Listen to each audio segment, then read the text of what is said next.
श्री गुरुदेव दत्त. आपलं दत्त मंदिराचं हे श्री दत्त जयंतीचं हे 57वं महोत्सवी वर्ष आहे.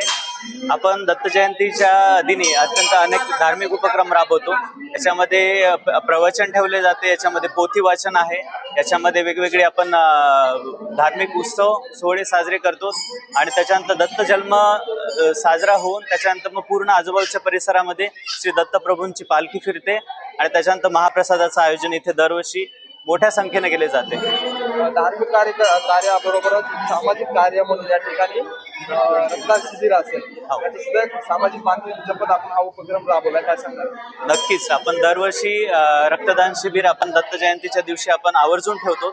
यासोबतच वेगवेगळे धार्मिक उपक्रम सुद्धा आपण आरोग्याशी संगत घालून लोकांचे आरोग्य निरोगी सुदृढ राहावे यासाठी सुद्धा ठेवतो. मागच्या वर्षी आपण आरोग्य तपासणी शिबिर देखील ठेवलं होतं आणि यावर्षी रक्त तपासणी शिबिर आणि रक्तदान शिबिर चालू आहे. किती रुग्णांनी याला प्रतिसाद दिलाय?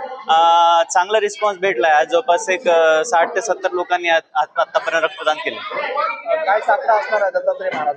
दत्तप्रभू विचारणे हीच प्रार्थना आहे की सर्वांना सुखी ठेवावं, बळीराजाला सुखी ठेवावं, कुठलंही विघ्नभीती संकट आमच्यावर आणि सर्व भाविक भक्तांना येऊ नये आणि दत्तप्रभूंनी सदैव त्यांचा आशीर्वाद आमच्या पाठीशी ठेवावा.